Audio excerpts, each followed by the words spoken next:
Okay. Good evening, everyone. Great to be back with you, and I'm really pleased to have back on Matt Ehret, one of my favorite analysts and historians and authors. Thoroughly recommend that everyone follows you, Matt, at Substack, at the Rising Tide Foundation, which you established with your wife, Cynthia Chung, who also has done some incredible work that has been published there, and also at the Canadian Patriot Press. Welcome, Matt. Thank you, Vanessa. Always a great pleasure to chat with you. What I wanted to start off talking about, I know we always go off in various directions, is an article that you recently published at your Substack, entitled Russia in Africa, Connecting Continents with Soft Power. Now, I would immediately pick up on the soft power because, of course, we've been programmed into thinking that soft power, smart power, the not-for-profit industrial complex is bad, right? Because in the hands of the West, it has been used very much as a Trojan horse to infiltrate communities, to break them apart, to destabilize countries. So I'd like to address that. But first of all, we were talking about a press conference given by South Africa's Foreign Minister, Pandor, in the company of Antony Blinken very recently, in fact, in the last week. And I just want to play this to you and get your comment on it because I found it quite fascinating. First of all, there is a question from a US media person. Actually, it's not a bad question. First, for you, Minister Pandor, the U.S. government has been adamant, as Secretary Blinken just reinforced, that it is not asking African nations to choose between Russia and China and the West. At the same time, the United States clearly is hoping to marshal support at the UN and elsewhere for its isolation of Russia, along with American allies. You made reference in a recent article to the failure on the part of some to appreciate the principles of sovereignty and freedom of choice that African nations must consider in this regard. Do you think that the United States and its European allies sufficiently appreciate the complex interest of African nations in this arena? And did you discuss that today with Secretary Blinken? In terms of our interaction with some of our partners in Europe and elsewhere, there has been a sense of a patronizing bullying. You choose this or else. The recent legislation passed in the United States of America by the House of Representatives, we found a most unfortunate bill that we'd hope the media would say more about, because when we believe in freedom, as I'm saying, it's freedom for everybody. You can't say because Africa is doing this, you will then be punished by the United States. So that's been a disappointing passage of legislation by one house, and we hope the other house will not agree to such offensive legislation.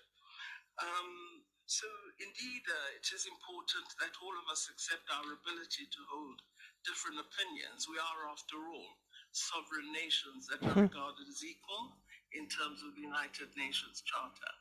We may differ in terms of economic power and economic ability to influence development in different parts of the world, but what will make the world work is if we respect each other. This is very, very important. And one thing I definitely dislike is being told either you choose this or else. When a minister speaks to me like that, which Secretary Blinken has never done, but some have, I definitely will not be bullied in that way, nor would I expect any other African country worth its salt.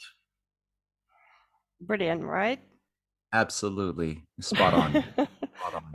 Yeah, Yeah, he's absolutely referencing perfect. the countering malign Russian activities in Africa Act, right? Yes. Yeah. So coming back to what is the difference between Russian soft power and American soft power?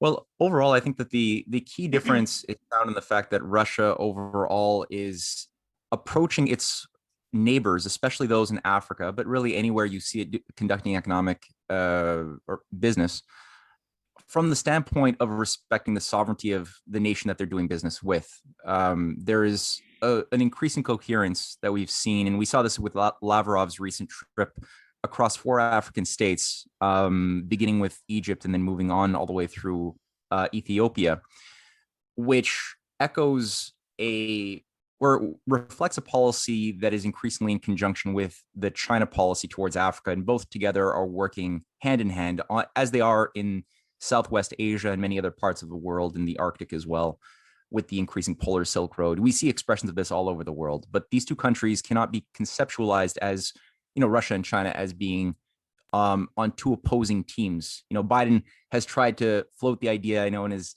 discussion with Putin some months back, that he believes that Putin is afraid of China and that Russia is being pushed up against by China. That's a delusion by the US State Department and the Western technocratic intelligentsia that tend to look at the world through the filter of a Hobbesian lens of each against all.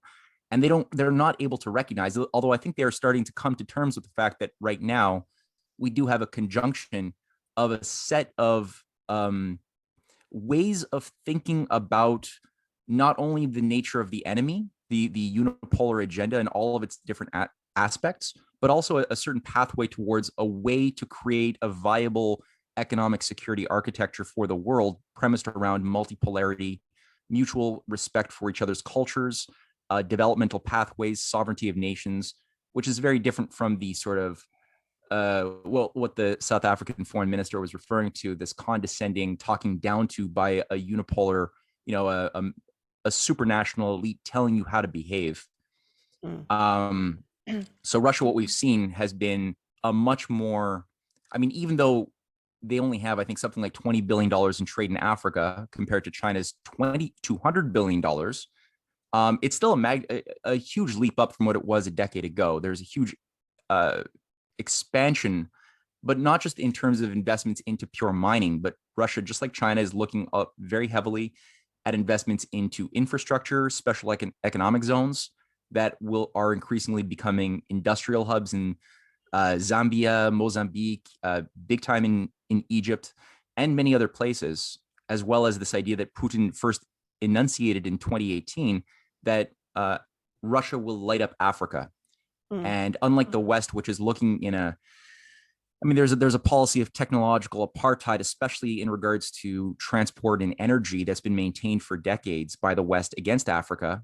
There's a reason why Africa, despite the fact that they have the greatest riches of any continent in the world, have been kept in a state of a dark age or a near dark age in much of the continent. The amount of suffering, the lack of access to viable electricity or even interconnectivity it's wild. But that's been done by a design and intention to keep the country or the continent from having a standardized rail system that could unite the continent the way so many great Pan-African leaders have tried.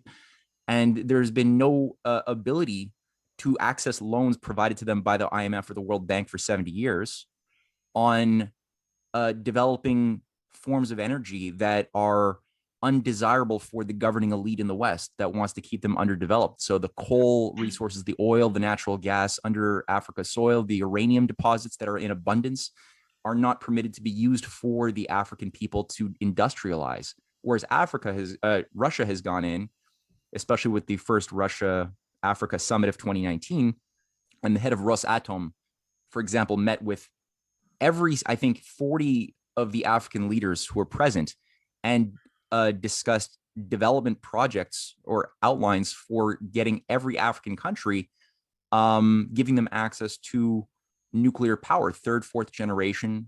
Right now, South Africa is the only country which has it, only because they had a racist an apartheid state until the early 90s. So they were allowed to have nuclear power, but none of the Black African nations were permitted those technologies. Now Russia is coming in saying, no, we have to reverse this. This is a racist policy. And as well, coal, natural gas, other things are also being promoted as the same thing we see with China. So I think that's important, seeing the Russia-China thing as two sides of the same Africa policy. Yeah. And okay, so we know through history that when the West has effectively mined the resources of a country, and Africa has been both colonized and raped and pillaged by the colonial powers, whether it is France, the UK. I think France is the primary one in Africa. Is that correct? For North Africa, big time. France Yeah, Afrique, the yeah, corporations of yeah. France that still manage, the economies of North Africa, yeah, So, and Senegal. I mean, we also know that in response to China's entry into the African market, and as you have mentioned, of course, when China comes in, instead of destroying everything in order to be able to reap the benefits of the resources of the prey nation, China is investing in infrastructure, in roads, in rail links, etc. Of course, it benefits from improving that infrastructure.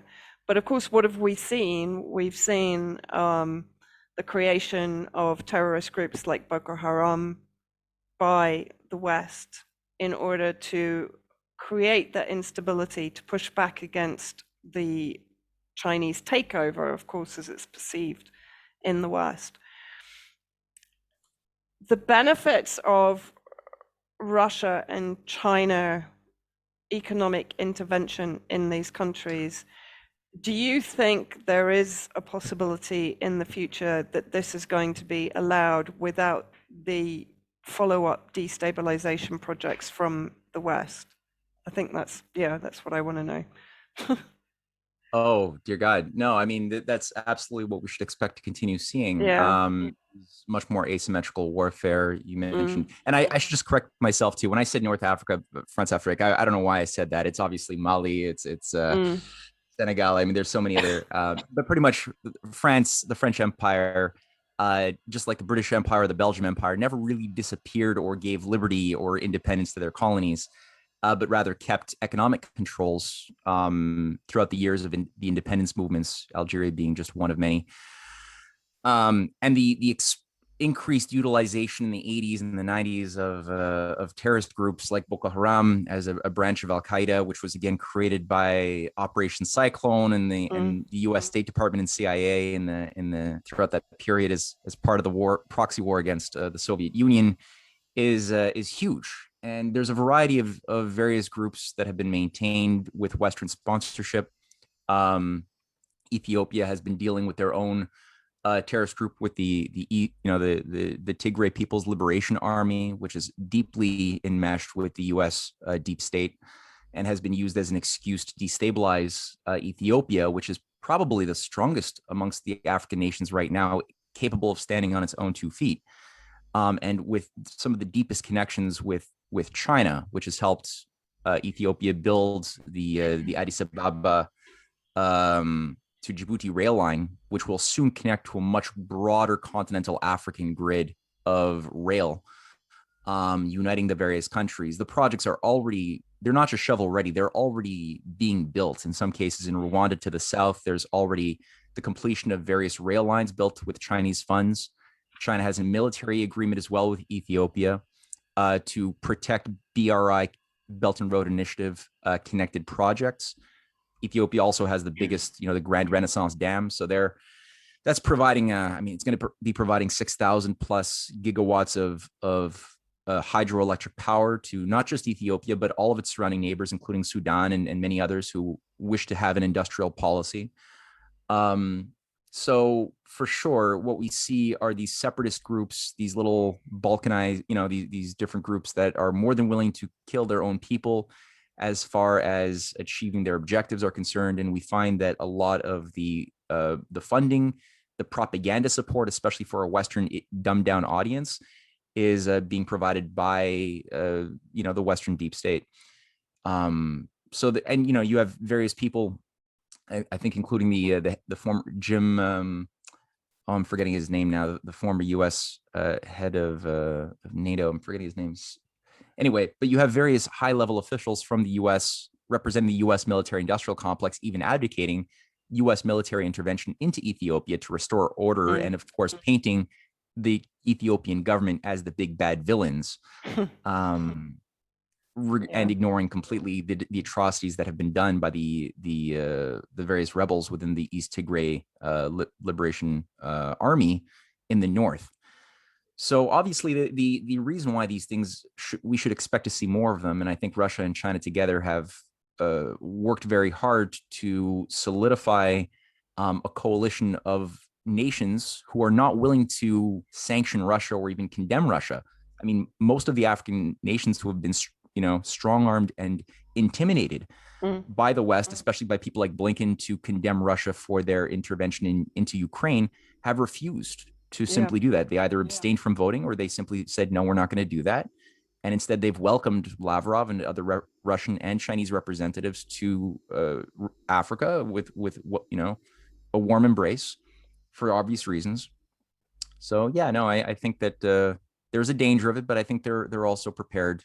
They're prepared in a way that we've never seen before, and I think that they're also working because it's not Africa going at it by themselves, because they have the protection of other countries who also recognize that we need a system of win-win cooperation, and they're also aware that the Western system is going to collapse. That's I think part of the what the Eastern or the Eurasian economic bloc has to its advantage is they've come, including Iran and other countries, to an understanding that the greatest enemy that the West has is itself. And it's sitting on a powder keg of a financial system that will melt down. And they just need to sort of bide their time in a sense as the West becomes more and more ungovernable, which for people like me living in the West, that's sort of a bittersweet thing, But I think they're setting the stage for something very big and good, even for as far as the different agreements for a continental free trade zone for Africa, which is integrating more and more with Russia and China. It's a game changer in many ways. There's a lot of other free trade agreements, which are very different from Western free trade agreements in terms of the Egypt Eurasian Economic Union free trade agreement, the India-Russia free trade agreement, and everything that China has been doing as well.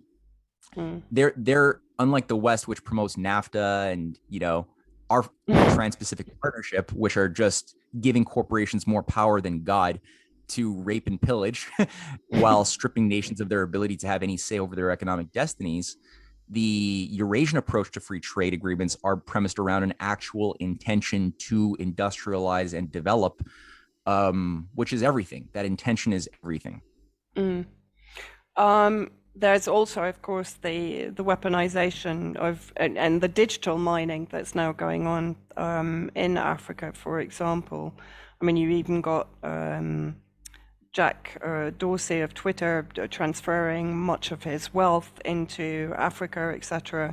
The introduction of universal basic income, even in African countries, and of course, many see that as a precursor to enslavement, of course, handing out pittance, the centralization of the economy, and simply handing out the crumbs from the table to the peasants, in inverted commas. That's how they're perceived, regardless of if it's Africa or the Middle East or even Western countries now. We've seen that in the last 2 years. We are we're the useless eaters. To what extent do you think that is? Because, we know that at the moment there is a discourse along the lines of, well, this whole idea of multipolarity is a mirage. In reality, we're just switching from I know you're really probably fed up with hearing this, but I think it's important to keep digging at it so that people fully understand what is going on. That this illusion of multipolarity is just another form of globalism, but it's coming in perhaps in a different way. It's coming in disguised as enrichment of these nations through infrastructure, etc. But then behind that is going to come the economic kosh, the debt enslavement. People always use this term in regards to China. Now, again, my experience in Syria, which is relatively anecdotal, but nevertheless, I've seen for the last 6 or 7 years how Russia and China are behaving towards a nation that they have come to the aid of. And there have been very few visible strings attached to that aid, in my view, right?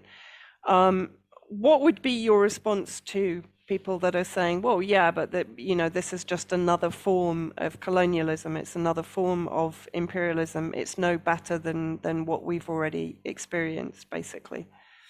Mm. Well, I guess I think it's always useful to put oneself into the vicarious shoes of an oligarch. There's a certain, looking at studying history from the standpoint of acknowledging the existence of a continuous oligarchical organizational process that transcends our generation by far. This goes back centuries, if not millennia. There's certain characteristics of oligarchism which are invariants. The form changes over space and time, but there are certain commonalities which you'll find whether organizing the worst aspects of the Roman Empire or the Venetian Empire or the British Empire or today's Anglo-American expression of this thing. And I think among those, if you get into the mind of a grand strategist representing that way of trying to organize society, there are certain key things that one has to take note of. And for me, I put a lot of, I think it's very important to appreciate the obsession with stasis as part of the overall need for control, because these are control freaks. It is a control freak, mindset. It doesn't tolerate those who challenge their stability, their power structures. So there's a commitment to an idea of a crystallized arrangement of society between masters and slaves, those born into the majority born into slaves families who have to remain fixed to their destiny, controlled by a master class who live in their castles. In feudal Europe, that had its expression with serfs who were born in your plantation who were not legally different in any real way than talking cows. The idea of serfs, of the lowly talking cows who come up with ideas that are human, that pertain to freedom, justice, things like that allow them to break from the habits that you encourage them to have. Those are dangerous things. That's why, like the slave, in the Confederate America South, the Deep South, it was basically agreed upon by the masters, the real useless eaters who are the self-professed masters, who have no useful real skills but managing their human slaves. There was an agreement that if you discover a slave to have learned how to read by some miracle, then you should kill that slave before they teach it, So you have to sort of keep not only a situation of ignorance, but also keep the passions, like what Frederick Douglass, who became Lincoln's advisor, a great human, who was born into slavery but escaped. He wrote his autobiography, and in it he points out that the greatest challenge he had to deal with, and I'm saying this all to get at the question of the motive of Russia and China, of course, but it's useful for context. But he said the greatest challenge was not freeing the slave of its shackles physically, but of the shackles of the soul. And the oligarchy, the Confederate families of the South, had a policy of encouraging debauchery. So, when it would be a holiday, they would bring the male slaves to a brothel, get them as drunk as humanly possible, and have them and tell them that this is your freedom. This is what liberty is like. And they would get them to become so ashamed of their own intoxicated behavior that when they would work 15 hours a day throughout the rest of the year on the plantations, they saw that as preferable to freedom.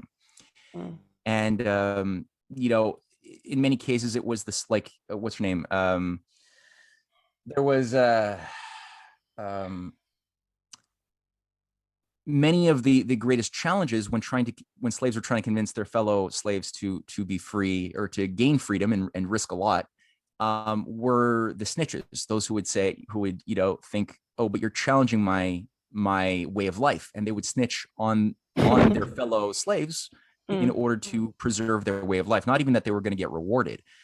So you have this whole artificial culture it takes on different expressions to encourage a not only peasant hobbit-like status for the slaves, but to discourage or to increase the passions of debauchery in those slaves as well, so that they don't actually have a clear sense of what true wisdom is, what true happiness actually is, as far as living a life for the higher pleasures, which come from being creative and making discoveries and overcoming the limits to our knowledge, which also have expression with the limits to growth. Because when we have limited knowledge of the universe, we can't do as much, right? We don't, if you're ignorant of aerodynamics, you're not free to start creating designs for planes. You have that freedom to create and to, defy gravity comes from not only a demand that you discover gravity's laws, but also that you willfully shape your own desires in obedience. So you have to be obedient to that law in order to have the freedom. That also increases in a variety of other ways. So the oligarchy wants stasis. They want to keep things in a crystallized state. They're premised on an idea that your hereditary privileges give you the authority to rule over others or to be ruled by others. That's, whether it was the idea of the sacredness of your blood based on your, the fact that if I wasn't the most superior, which is something we see in ancient Babylon, ancient Athens, we see this in ancient Egypt. There's this idea that if I was not superior, if my blood in my family was not the best, then I would have been born into a slave family. It's that lame as far as low level logic. Today, under the neo-Darwinian systems, it's taken a different view of, this idea that science has proven that you have those who are just born with smart, better IQs, better talents, better, with greater rights to rule simply by your family. And you got these garbage studies being promoted by Scientific American and other news, fake science propaganda outfits trying to convince us that modern genetics has, defined in a predestined, they've sort of brought back predestination. So these are all the characteristics of the oligarchy in terms of the type of society they want to bring about. So when I look at, what are the effects of the policies economically or security wise of Russia, China, and that growing alliance of nations of Eurasia, do I see a motion towards stasis and the dumbing down of society, the stripping of the means of having full spectrum economies, which is what empires have always done, right? Get everybody addicted to cash cropping so that nobody has economic sovereignty because they're all just told they have to do one thing. They're not allowed to develop a full spectrum economy that allows them to stand on their own 2 feet. Do I see those effects or do I see something else? And so for me, when I look at it, everywhere I look at the Belt and Road Initiative's growth, the security interventions made by Russia and or China, whether in Southwest Asia or Africa, Asia more broadly, or what they've offered even for the West, if we were able to regain our senses, they've, the leaders of both countries have said, we're more than willing to work with you on win-win projects. And I look at what those projects are, it's $4 trillion currently that's being invested in the biggest macro development projects, which are having the effect of increasing the quality of life, increasing the technological capabilities of nations who had been exploited. It increases they're providing mass education. I've got a big mapping of all of the different countries of Africa where China has created cadres of tens of thousands of advanced engineers so that they have the skill sets to do this and teach their own people going forward, who are being provided massive free scholarships, free training at the best quality educational centers of China. Russia's done similar things, expanding scholarships across Africa and other countries to provide for the best, most advanced training to create nuclear engineers for Africa, which are things that the British Empire, the Anglo-American cartels, the French, the Belgium have never permitted any of those things. And they're building up industrial corridors, So these are all things that I don't see how the effect of a better quality, smarter population with nations that have greater full spectrum energy sources and industrial power of production themselves, how did this plays into the overall religious-like commitment by the oligarchy with its Great Reset ideology to, reduce the world population to less than 1 billion, shut down industrial civilization with green energy grids, which are crap. Like, I mean, honestly, on a scientific and moral level, green energy and economic is the worst approach to organizing your energy systems. I mean, that's all that they're doing. When I see them going to Africa with Ursula von der Leyen, going to various African countries and saying, you know, just cut off business with Russia and China, and we'll give you a lot of money. We'll give you billions of dollars, they say, as if they even have money to spend. They can't even like sustain their own population right now. And you can use it all for spreading windmills and solar panels all over Africa. You're going to destroy whatever little exists for Africa to actually leapfrog into the 21st century. They'll never have that if they spread solar panels all over the Sahara. Forget about it. So it's not very attractive. I think the Africans know that.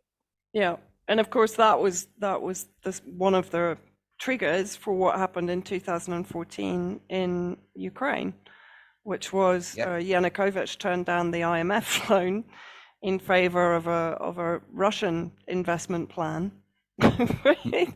Yeah. And suddenly he's kicked out, and what is it, 17 million hectares of Ukrainian arable land comes under the control of Monsanto and various other oligarchical institutions. Right. Yeah. So there you have exactly, and then Ukraine effectively becomes a vassal state, and that's the Western MO, right? So That's I think exactly that. you know, I understand why people are getting hung up on certain elements of both society in Russia and China. Although I would argue that Russia now has greater press freedom, I see far more, particularly Western journalists, criticizing Russia, particularly with relation to the WEF and the WHO, etc., and being, not being penalized in any way, shape, or form for doing so. Whereas in the West, well, we know what's happening in the West. I mean, there's an entire complex being built to bring us all down, right? You know, where our window of expression is becoming narrower and narrower. Platforms are being weaponized against us, literally. You had Eva Bartlett, actually her life put at risk by Twitter recently. So, they are literally becoming weapons now in the hands of the Western-centric oligarchs. And so I totally understand why people, in a sense, they want to project what they have been led to believe is the norm onto any alternative, and particularly something that they inherently distrust. Many people inherently distrust China, right? Because they've been programmed to do so for years. And the same with Russia, but in a different way. And I think one of the things that I don't know if it was you or it was Jochen that said it in your Q&A session, and I've been sharing it everywhere, but I thoroughly recommend everybody. I'll put it in the show notes. But I think it was Jochen that made the point that technology is not the problem. It's whose hands are controlling that technology. You're not going to prevent the advancement of technology. That was one thing. And the other thing that he said, and I think this is so pertinent to what we're all going through at the moment, that people created society and people can recreate society. And what I tend to see, I don't necessarily agree with all the policies of China and Russia. We've talked about China's policy towards Yemen. I'm utterly against that. But what I do see is that there is potential for nations to start learning to be sovereign nations again. I've spent time in Iraq. I've seen how colonized the mines are there. That's after 30 years of US occupation. and for me, what I find exciting is, yes, countries can start to spread their own wings again instead of having them constantly clipped by Yeah. a hegemonic supremacist non-partner, right? Yeah. Right. Right. Well, I think that, and I mean, your on the ground life experience, I think, has given you a deeper sense of appreciation for the nature of the fight as it Mm, really is. Whereas a lot of people trying to make sense of the world are, they're in their comfortable part of the world. They haven't directly seen the fight. yeah.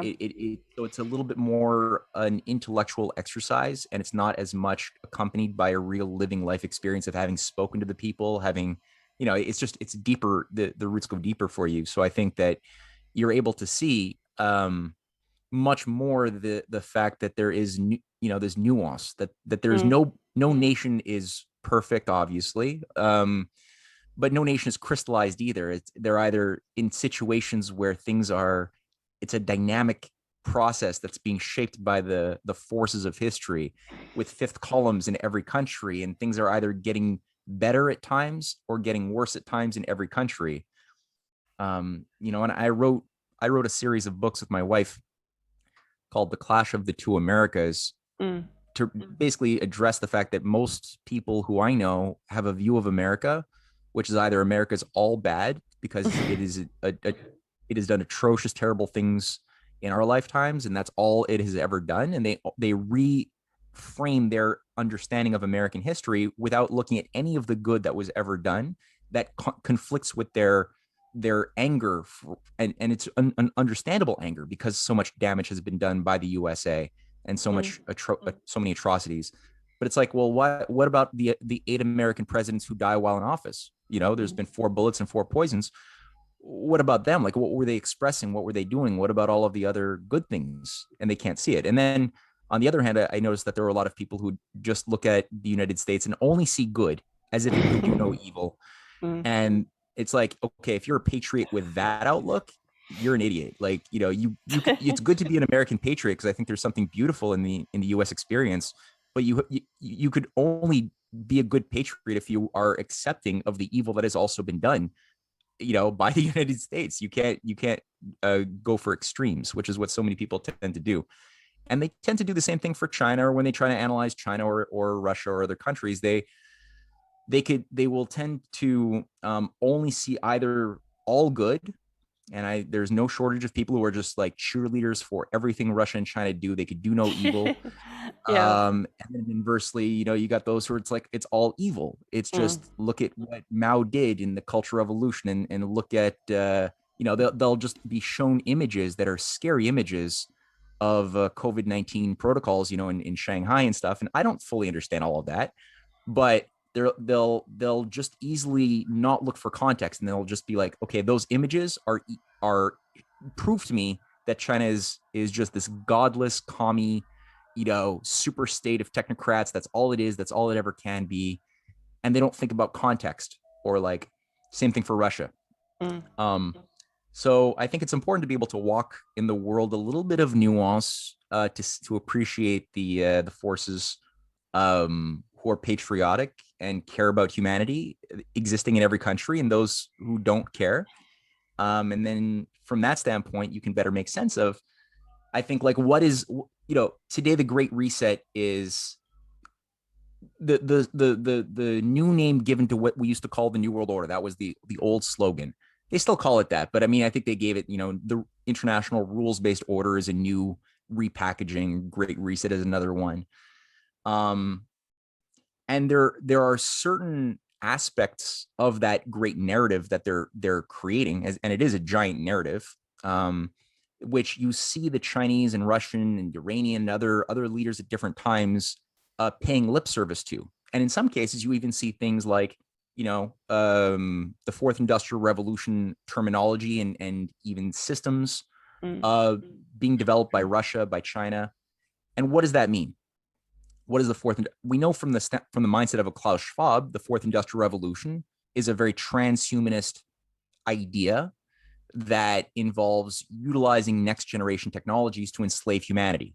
Doesn't matter what those technologies are, whether 3D printing, whether computer learning technology, whether quantum computing, all of that is intrinsically tools to enslave and dumb down people on behalf of a master class of Ubermenschen. That's what it means. Now, when China and Russia use the words Fourth Industrial Revolution or advance scientific policies around that, what is their thinking? Do they have the same definition of the words? Because the idea goes back to the 1950s and 60s, and it simply was, part of a discussion of what the next generation of digital computing technologies would do, automation, what have you, as far as its relationship to the labor force and how that would change human economic systems. So that's a discussion that goes back a long time. Now, do these technologies intrinsically mean enslaving the masses and empowering an elite? Is that what 3D printing will do, or machine learning? Is that all it can do, or automation? Is that, or quantum computing? Is that all that these things can do, is enslave? No, they can also support better quality of life and liberate us from, doing menial, repetitive labor, because a machine can do anything which is, repetitive labor that doesn't require a lot of creativity can be done by a machine.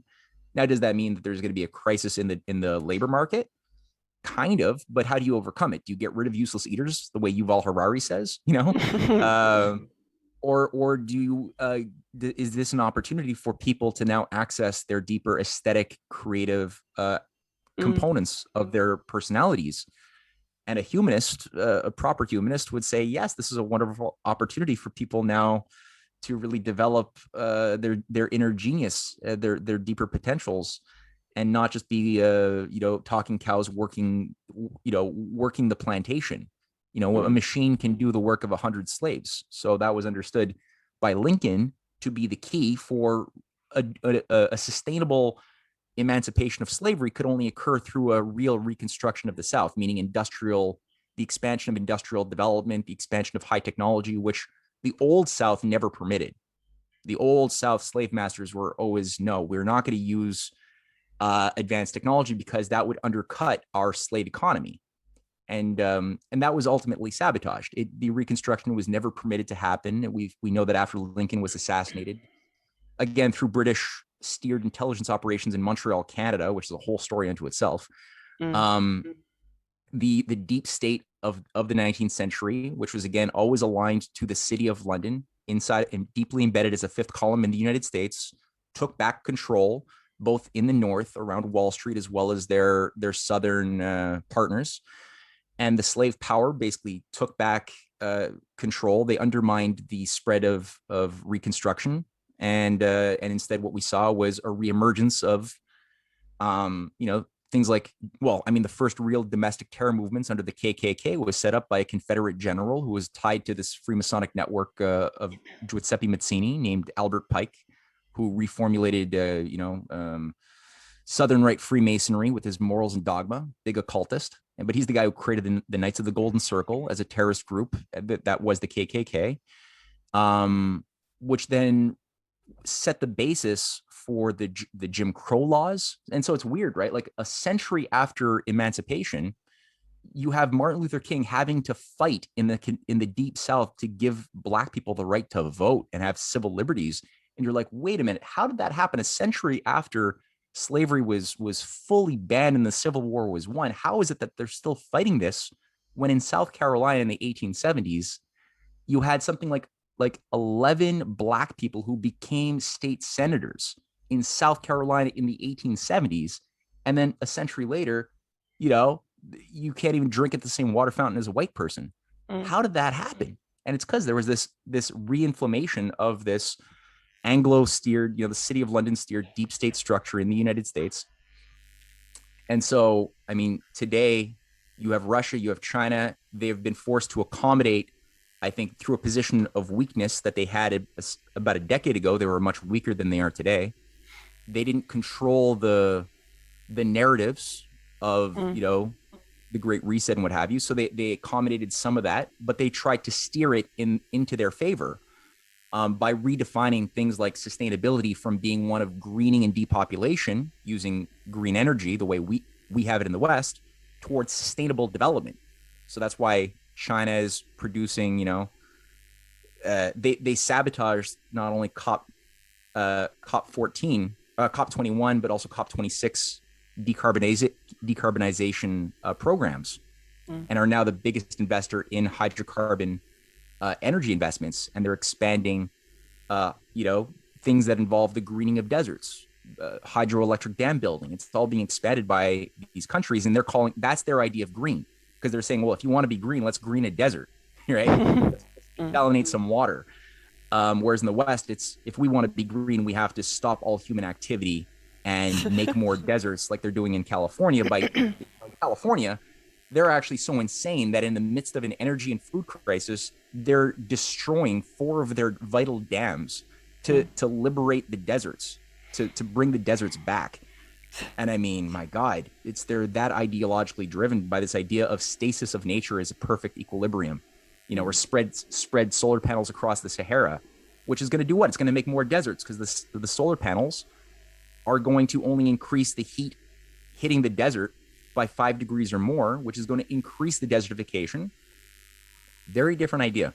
Yeah, and while they're still waging wars globally, and the military-industrial complex is probably the greatest contributor to the destruction of the planet and the pollution of waterways, etc. So I mean, this always, to me, just makes a complete mockery of their so-called green agenda anyway.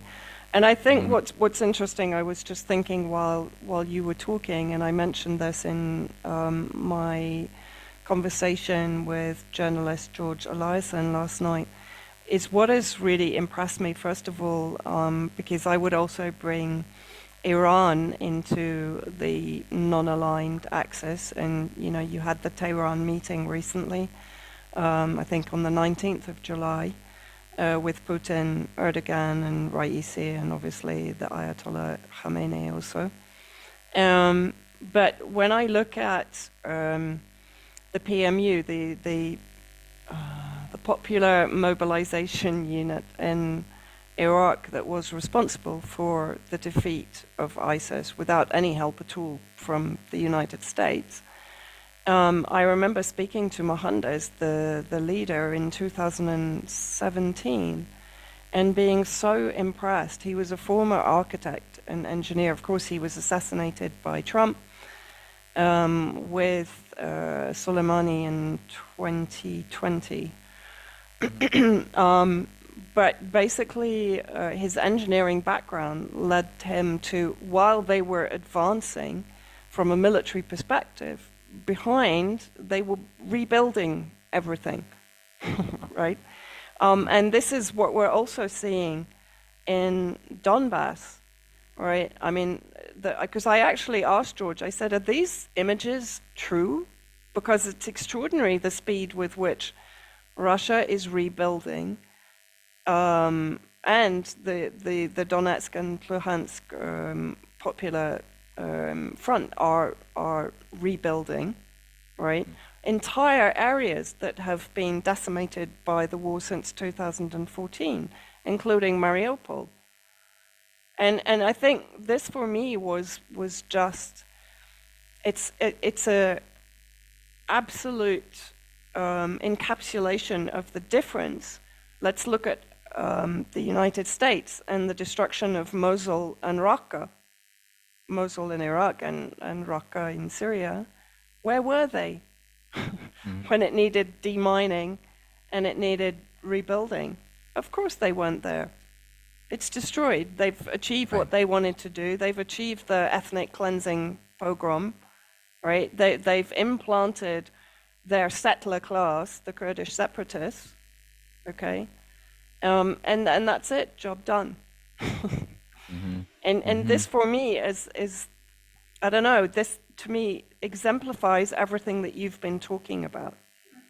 And we come back to the fact that, are there going to be policies from Russia and from China that are not going to be entirely welcome to the nations that they are collaborating with? Maybe. But again, in Syria, what I've seen is Russia may have a concept of where it wants things to go. But ultimately, Damascus has control. I've never seen that change, right? Yeah. Never. In 11 Yeah. years, I've never Right. seen Damascus stripped of its sovereignty or its control over a situation. Never. Yeah, that's a very important point. And China always does emphasize, and you see the proof in the pudding. Like, I mean, you, ask the Africans who are actually doing the business with China instead of like going to Epoch Times or some Westerner trying to interpret how you should think about how China is doing business, or the CFR or something. Look at what they're actually saying and looking what they're doing. And China's always emphasized that even though they have this grand design for the new Silk Road, which has all sorts of extensions, there's 3 different routes being co-developed through from east to west, from to Europe, but also down into Africa, which has a continental grand strategy. I mean, there's like, what is it, the Africa Agenda 2063 program, as built by the African Union in Ethiopia, has as an integral component the not only a trans-African highway of 56,000 kilometers of highways to finally connect all of the nations, much of whom are landlocked, but also 9 high-speed rail lines, which they want to build. And this is all being made possible because of China. And this is already being built. There are already high-speed rail lines being built by China in Senegal, connecting from Dakar through to its neighbors east to west into Addis Ababa, which is just a little skip from Yemen across the Red Sea and the what is it, the Bab el Mandeb Strait. It's a 26-kilometer leap, and there's been for decades discussions and engineering feasibility studies that have been done on extending rail through a bridge across Africa from Djibouti to Yemen and deeper into the Gulf states as part of, but that cannot happen under a globalization or a post-Great Reset type of technocratic system of depopulation. You just can't have that. But now what we're seeing is a renewal of these types of discussions, but not just discussions anymore. There's actual practical building. But China is always making a point that in every African country, they ultimately have to do it themselves, and they have to determine their own development pathway. They're not going to tell you what to do to, that, like Museveni, he's done a fair bit of evil in his day, but he's, come out and he recently said, like, the reason why we trust Russia and China is that they're not dictating to us what to do or how to have good governance. They want us to build infrastructure, and they're doing everything possible to help us do it, but they're leaving it up to us to get it done. And they're providing training, they're providing loans and investments at hardly any conditionalities. The only condition is you build it, right? Whereas the IMF, it's like, we'll give you a $10 billion loan to some poor country, but on the condition that you only allow our Western cartels to come in, control the minefield or whatever, Barrett Gold or whatever, and you reorganize your governance structures to ensure that our puppets are kept in a managerial position within your nation state, keeping you essentially a neo-serf. So China has had none of that. They're always respectful of the general choice by whatever nation that they do business with. And if they're doing business with a nation where corruption is endemic, they're not telling them to get rid of corruption before we build your hospital system. They're just saying, make the bribes happen where they got to be made, but build the hospital system. Very different from the West. Yeah. Exactly. So yeah, I think it's a very different and much healthier attitude. Knowing, of course, that if you want to deal with terrorism, you want to deal with all of these problems that are plaguing the West, like, did the war on terror help reduce the danger of terrorism in the last 20 years? No, it's only made it so much worse. We've created so many more nations that hate us in the West, more people who are poor, more radicalizable. China's had the same problem with terrorism. They share a 70-kilometer border with Afghanistan. They've had hundreds of terrorist attacks up until 2014, 2015. The difference is that they responded not by bombing a country back into the Stone Age the way the West has done, but they started, these re-education centers for people who are the most radicalized by Wahhabite, conditioning in their radicalized mosques in Xinjiang. But it's not just re-education. And this is not concentration camps. When you actually look at it, they're providing trades Like Yeah. these are trade schools. They're teaching Mandarin, civics, but they're providing welding, carpentry, other things, and they're providing opportunities for when these people actually go back into the labor force. They have all sorts of quality jobs now to build infrastructure. There's 2 high-speed rail grids in Xinjiang. I don't have any high-speed rail in Canada. They got better internet service in Xinjiang in much of Tibet than I have in Montreal. You know, so it's the idea is through economic opportunity and development, you are going to reduce the actual environment, or you're going to transform the environment in which terrorism emerges. You get rid of despair, and terrorism is the consequence of despair. So people think, okay, I've got nothing to live for. I've been born into a hellish situation, and they don't have a lot of education opportunities. Somebody provides them an offer to have like $500 to go and fight jihad, and they'll take it, and they'll take the training. They won't ask questions. They won't see that it's the CIA manipulating them. And you will tend to, if somebody has hope and they have a role to play, they see a purpose for themselves as doing something good for their society by being an engineer, by building something, they're not going to take that $500 check, to go and blow themselves up. So it's a different attitude. I think a different respect for human nature. And I think it's something which it could work and it does every time it's been done throughout history, this sort of thing. It's always been the same thing. It always works this way. That's why Franklin Roosevelt's approach to the New Deal of building thousands and thousands of big and small infrastructure projects after the Great Depression was enough to denazify the fascist impulse within the American people that had gone very big. Like there were Nazi rallies in Madison Square Garden in New York with 50,000 Americans. You can see these pictures. It's disturbing. And Nazi rallies with George Washington and Hitler and the swastika marching through the streets of Washington and New York, and even here in Quebec, where we had, major Nazi rallies where they were supporting eugenics. This idea that, it's the Jews, it's the unfit, it's the people with low IQs who are the useless eaters who are holding us down. And that's why we have a Great Depression. And that's why I can't feed my kids. So people were becoming much more radicalizable in poverty and starvation and fear. And they were becoming fascists. And it was only by providing a massive, hopeful vision, which involved also breaking up the Wall Street banks, sabotaging the City of London 1933 Great Reset Conference for a world government under a banker's dictatorship, which Roosevelt also did. Nobody talks about that in history books, but he sabotaged a one world government program that was about to happen in 1933.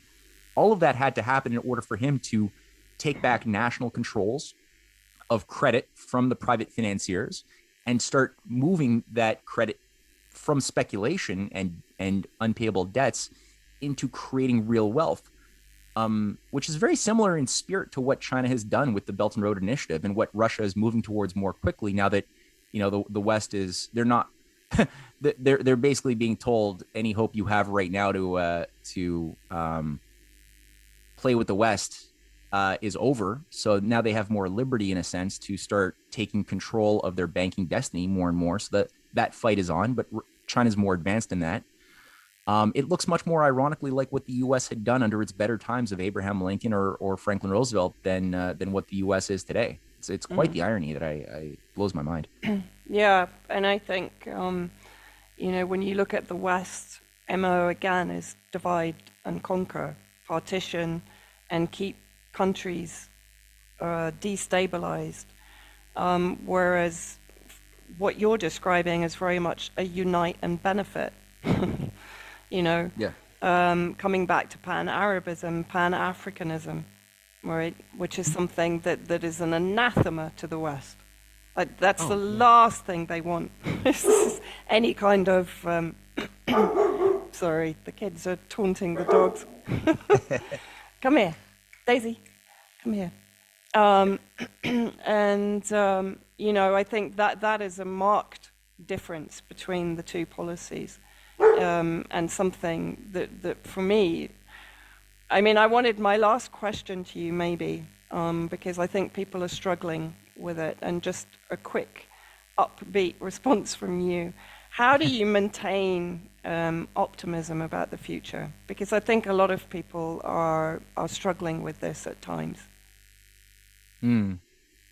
That's a good question. Well, for me, I I look to history for strength, and I know when you really dig into a study of how history has unfolded, you start appreciating that it's a bit of a miracle that we ever made it out of feudalism. Like if you were thinking from the standpoint of statistics, you would have totally have betted against humanity so many times over. um and it is a big paradox. How is it that, with 95% illiteracy in 13th 14th century medieval Europe, how is it that we were able to, and I mean a centralized control of an oligarchical set of families managing the herd? I mean, there was not a lot of opposition to that. So how was it within just a few centuries we were able to establish a new type of system of nation states as the basis of international law to create a situation where the vast majority had access to literacy, to reading, to expecting certain freedoms that were only a dream a few centuries earlier?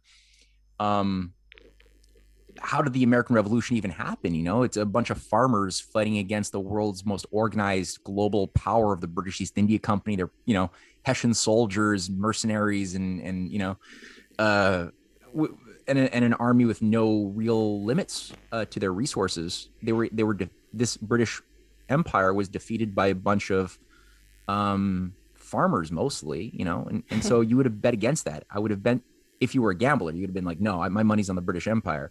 My money's on the feudal, slave owners of the medieval period.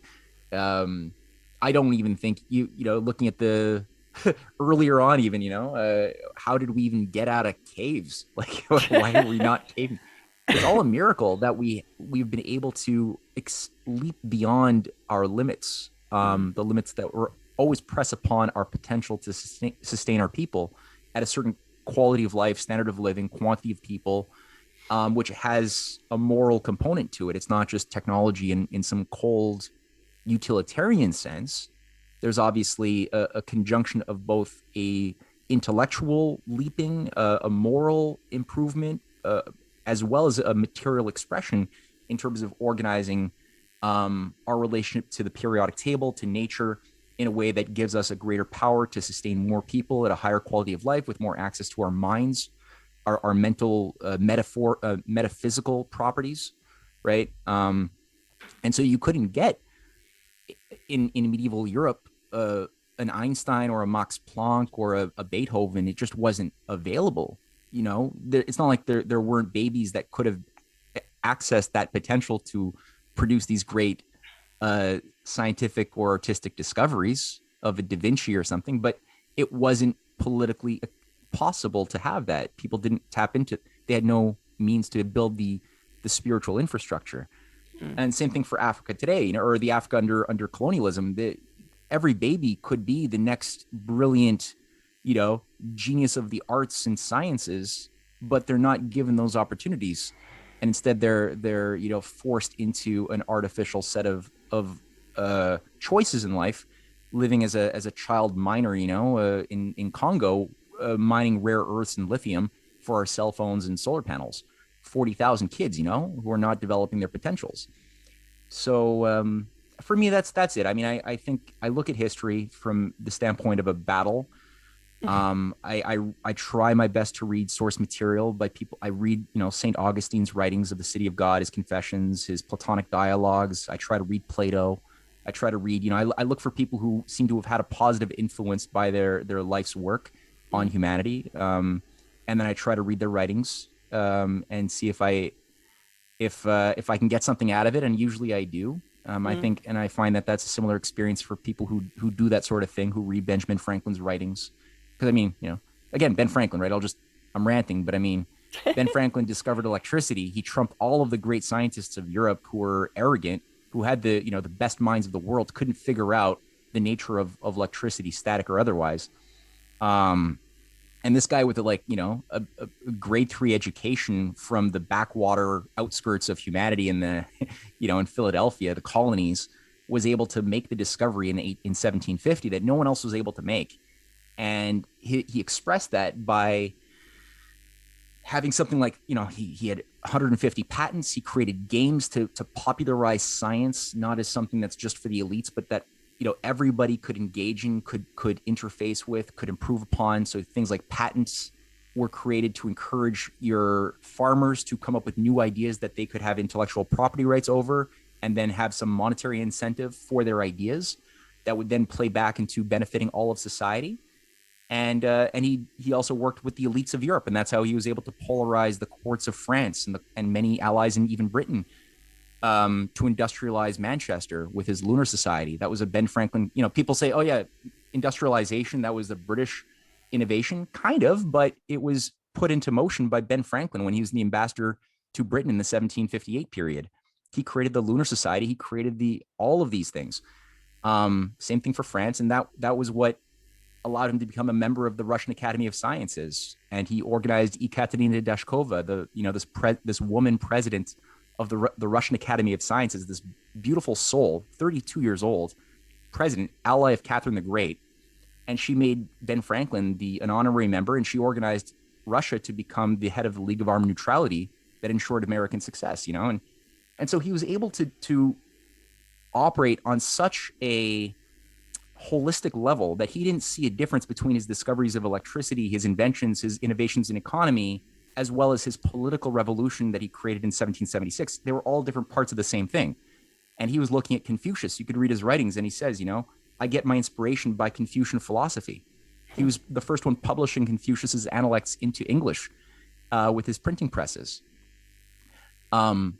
And he wanted America originally to be a meritocracy, much like the civil administration system of China. That was his orientation. He didn't want it to be what it became under a deep state. So, you've got, I think, a lot of evidence that ultimately humanity is made for something more than feudalism, technotronic or other, and ultimately, the universe resonates to good ideas in a way that allows us a greater freedom to have more access to our deeper potentials. History proves that, and when civilizations collapse into a dark age and ideas that once were cherished are forgotten, and that's what happens in dark ages. It's not just population levels collapse, but it's everything else collapses too. You forget things you used to know. That's also, it's a lawful thing that the universe doesn't tolerate stupidity and immorality indefinitely either. So it's not a sign that the universe is bad. It's like, it's the sign that the universe is good and we're bad by choosing willfully to embrace and tolerate folly.